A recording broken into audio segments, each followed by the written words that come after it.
तो ये पूर्ण तरह से निश्चित होगा।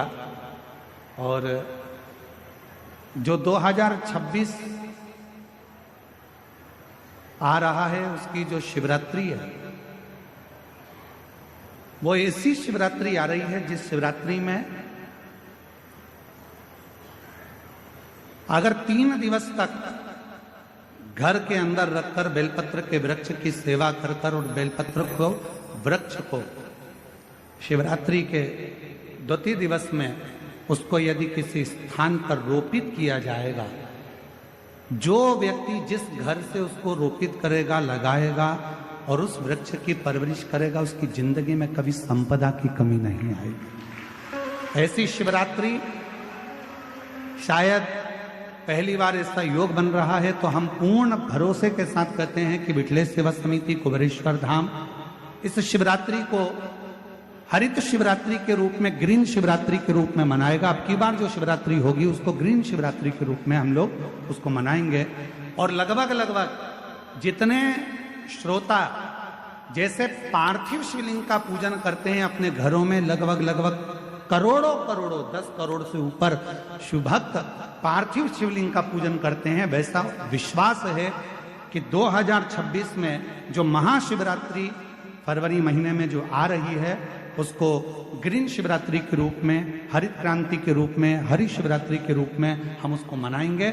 और पूरा भारत ही नहीं, पूरा देश विदेश एक बेलपत्र का वृक्ष जरूर लगाएगा और करोड़ों वृक्ष इस पृथ्वी की शोभा बढ़ाएगा।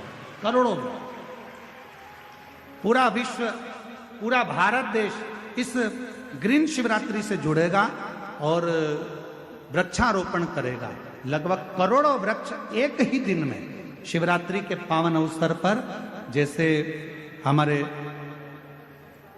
आज बिरसा मुंडा जी की इस पवित्र, भगवान श्री बिरसा मुंडा जी की पवित्र 150वीं जयंती के अवसर पर उन्होंने कहा था जल जंगल पर एक पेड़ लगाने को बड़े आनंद के साथ, तो उस वृक्ष को ऐसे ही नहीं लगाना है। शिवरात्रि पर जो वृक्ष लगाया जाएगा पहले उसको अपनी बेटी की तरह परवरिश करना है, घर के अंदर लाकर 3 दिन तक। और पूरा क्रम शंकर जी के साथ जैसे बेटी के मंगल विवाह का होता है, ऐसा शिव के साथ में पाणी ग्रहण संस्कार का भाव रखकर उसका खूब पोषण कर और फिर शिवरात्रि के दिन बाबा देवाधिदेव महादेव से कामना कर कि बाबा मेरी सुख समृद्धि लक्ष्मी वृद्धि करना, वैभव देना।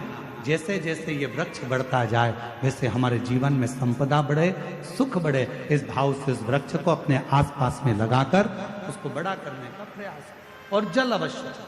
हर हर शिव महापुराण कथा वर्णन करें।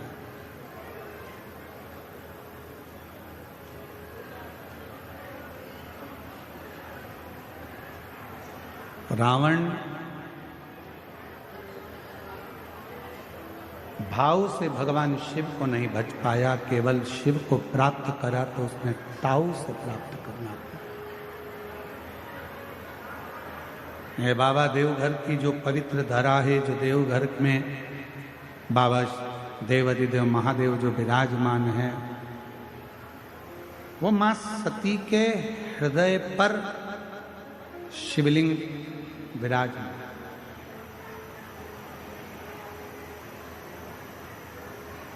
शायद 12 ज्योतिर्लिंग में से एक स्थान ऐसा है भारत की भूमि पर जहां शक्ति पीठ पर स्वयं भगवान शंकर का शिवलिंग विराजमान। शक्ति शिव कथा का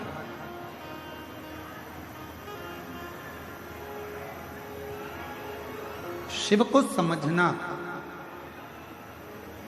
भगवान शंकर की अविरल भक्ति को समझना, भगवान देवाधिदेव महादेव के विश्वास को, भरोसे को समझना कठिन।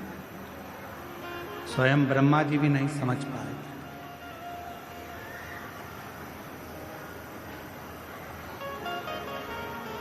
ब्रह्मा जी के भीतर थोड़ा सा अहम, ब्रह्मदेव के भीतर थोड़ा सा अहंकार आ गया कि ये रचना मैंने करी है,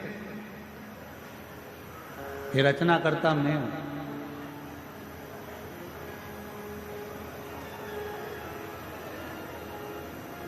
कई लोग कह देते शिव को समझना,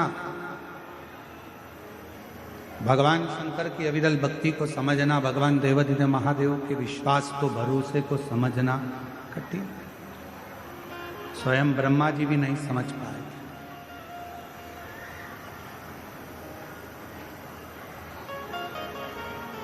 ब्रह्मा जी के भीतर थोड़ा सा अहम, ब्रह्मदेव के भीतर थोड़ा सा अहंकार आ गया कि ये रचना मैंने करी है,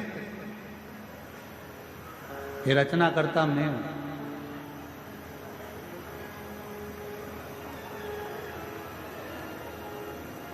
कई लोग कह देते हैं वो तो मैं जिंदा हूं तो काम हो रहा है, अगर मैं मर गई तो आटे दाल का भाव मालूम पड़ जाए।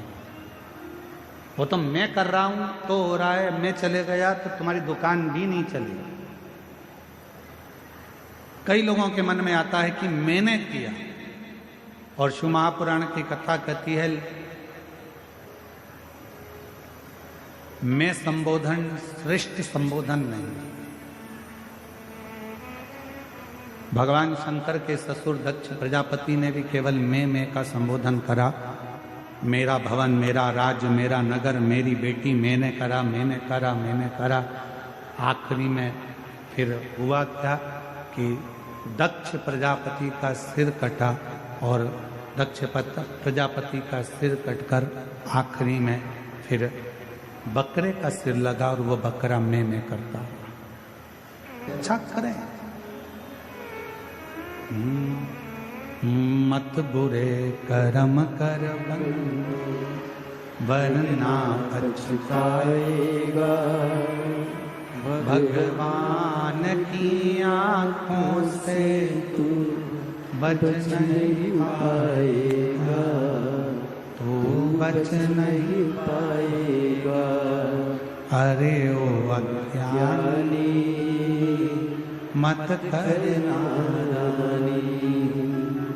तेरे कर्म का फल भी तो ही पाएगा, जैसा किया तूने तेरे आगे आएगा। मत बुरे कर्म कर बंदे वरना पछताएगा,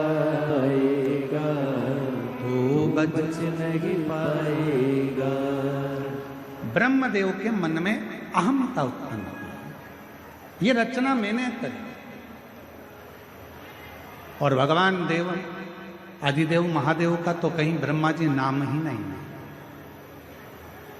भगवान नारायण के पास जाकर जब ब्रह्मा जी ने कहा कि ये पूरी रचना मेरी है, तब भगवान नारायण के मुख से निकल गया कि रचना तुम्हारी नहीं, ये रचना तो स्वयं इस पृथ्वी पर निवास करने वाले अगर कोई देव हैं तो वो देव अधिदेव महादेव। ये रचना तो उनकी है, ये सब कुछ उन्होंने रचा है, रचना उनकी है। प्रेशर बजा, ये आपकी रचना नहीं है, ये उनकी रचना। ब्रह्मा जी ने कहा मैं मानता नहीं। एक बड़ा सा पर्वत, उस पर्वत को भगवान ब्रह्मा और भगवान विष्णु ने घुमाना प्रारंभ करा कि हम जाने कि सृष्टि का रचना करता कौन है, आखिर शिव कौन है।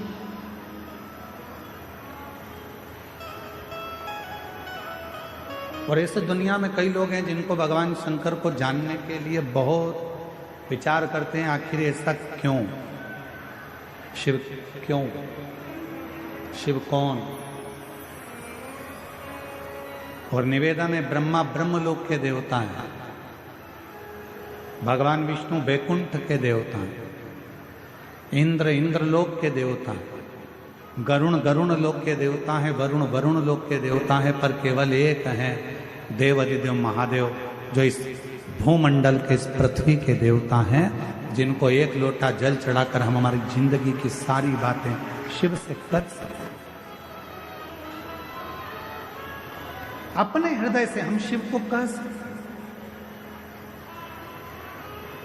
मेरे भोले बाबा का एक काम सबसे प्रबल है, और वो सबसे प्रबल काम यह है कि जो मनुष्य हमसे मिलता है, मेरा भोले बाबा उसकी पारदर्शिता हमारे सामने प्रकट कर देता है।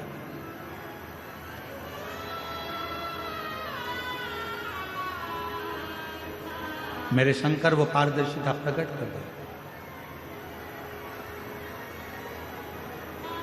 किसी भी व्यक्ति से जब आप मिलेंगे, जो शंकर भगवान को एक लोटा जल चढ़ाने वाला होता है, शिव को जल चढ़ाने वाला होता है, श्री शिवाय नमस्तुभ्यम बोलने वाला होता है, जो शंकर का गुणगान करने वाला होता है, शिव नाम लेने वाला होता है, जब वो किसी भी व्यक्ति से मिलता है, चाहे मेरी जीजियां हो, मेरे जीजा हो, मेरी बेटियां, मेरे बेटा, मेरी माताएं, मेरे बुजुर्ग माता पिता हो, आप अगर शंकर भगवान को एक लोटा जल चढ़ाते हो तो आप किसी से भी मिलोगे तो आपके सामने जब मिलोगे तो दो चीजें सामने आ जाएगी। जिससे मिल रहे हो, या तो उस व्यक्ति का अहंकार तुम्हारे सामने आएगा या उस व्यक्ति का संस्कार तुम्हारे सामने आएगा। सामने जब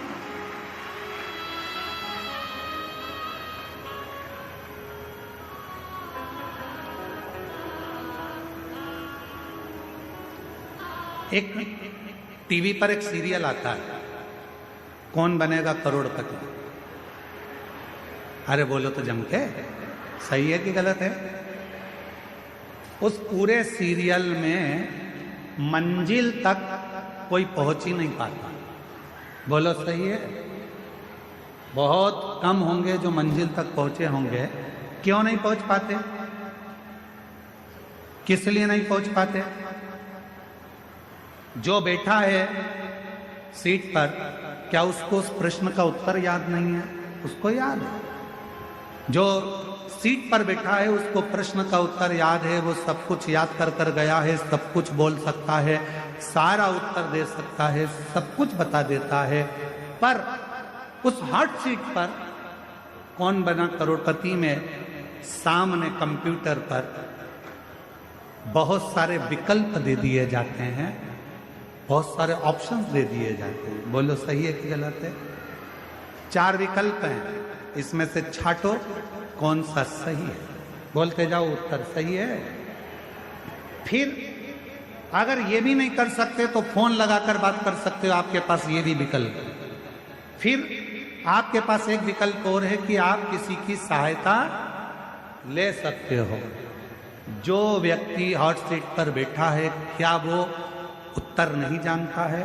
उसको उत्तर मालूम है, पर जैसे ही उसके सामने विकल्प आ जाते हैं, वो उन विकल्पों में इतना फंस जाता है कि असली उत्तर को भूल जाता है और आखिरी में वो हार जाता है। आखिरी में एक प्रश्न और उसका एक उत्तर अगर है तो मंजिल तक पहुंचेगा। बहुत सारे विकल्प जब खड़े हो जाते हैं तो वो सोच में पड़ जाता है, ये बोलूं या ये बोलूं। विकल्प वो मंजिल तक पहुंचता है। आज दुनिया के लोगों ने सारे विकल्प हटा दिए। पहले लोग कहते थे हमारे पास आना, हम तुम्हारा दुख मिटा देंगे। फिर कोई कहता था वहां चले जाओ, वहां तुम्हारा दुख मिट जाएगा। फिर किसी ने कहा वहां चले जाओ, तुम्हारी तकलीफ मिट जाएगी, वहां चले जाओ, तुम्हारा कष्ट मिट जाएगा। अब दुनिया के लोगों ने सारे विकल्प मिटा दिए, केवल एक हाथ में लोटा भर जल पकड़ा, शंकर जी के मंदिर में चढ़ाया, शिव जी को अपने मन की बात कही और रिजल्ट सामने आना प्रारंभ हो गया और वो अपनी मंजिल तक पहुंच गया। मंजिल तक पहुंच। विकल्प रहेंगे तो उलझे, ऑप्शंस रहेंगे बहुत सारे तो उलझे। अब कोई विकल्प नहीं है, कोई ऑप्शन, केवल एक सारी समस्या का हल श्री शिवाय बोल बम का नारा है। बस एक विकल्प उसको दिखता है कि मेरे को अब ज्यादा फंसना नहीं है, आडंबर में मुझे जाना नहीं है, यहाँ वहाँ मुझे जाना नहीं है, मुझे तो केवल शंकर के मंदिर तक जाकर एक लोटा जल समर्पित कर। एक पत्र अच्छा है,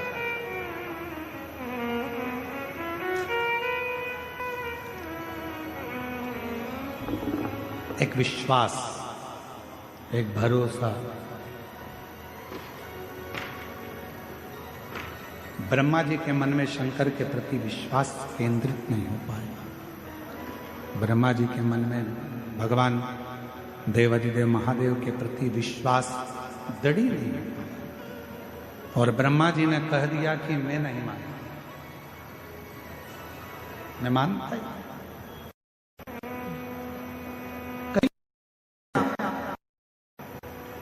कोई कहेगा काय को चक्कर में पड़े हो, एक लोटा जल से कुछ होता है। कोई कहेगा बेलपत्र खाने से कुछ होता है। कोई कहेगा शिव जी पे जल चढ़ाकर पीने से कुछ होता है।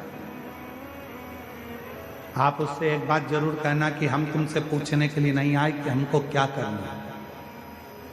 जन्म मेरे माता पिता ने मुझे दिया है, परवरिश मेरे माता पिता ने करी है, पढ़ाई मेरे माँ बाप ने कराई है, शिक्षा चिकित्सा मेरे माँ बाप दिए हैं। तो फिर मैं दूसरे के कहने पर ये नहीं करूंगी कि मुझे करना क्या है। मैं सनातन धर्म में जन्म ली हूं, अपने देव अधिदेव महादेव पर पूरा भरोसा कर कर महादेव की आराधना। शिव भटकने नहीं देता, शंकर भगवान आडंबर में पड़ने नहीं देता। आपका भरोसा कितना है, आप कितना शिव को मानते हुए आपके ऊपर निर्भर करता है। जितना भटकोगे शिव से उतने दूर होते चले जाओगे। ब्रह्मा जी भटक लिए, भगवान विष्णु ने कहा कि तुम चाहो तो शिव जी की परीक्षा लो। पर्वत को घुमाया, अग्नि का एक खंभ प्रकट हो गया। उस अग्नि के खंभ में से एक शिवलिंग प्रकट हो गया।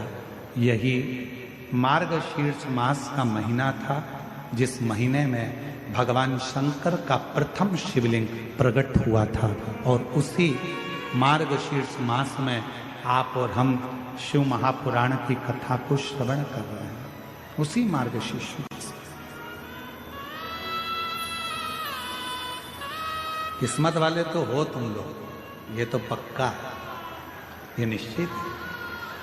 आपने अपने घर जाकर नजर उतरवा लेना तुम अपनी कि बाबा ने बहुत बड़ी कृपा कर ली, दया कर ली। हम सब इकट्ठे और भोलेनाथ के पट्टे हैं।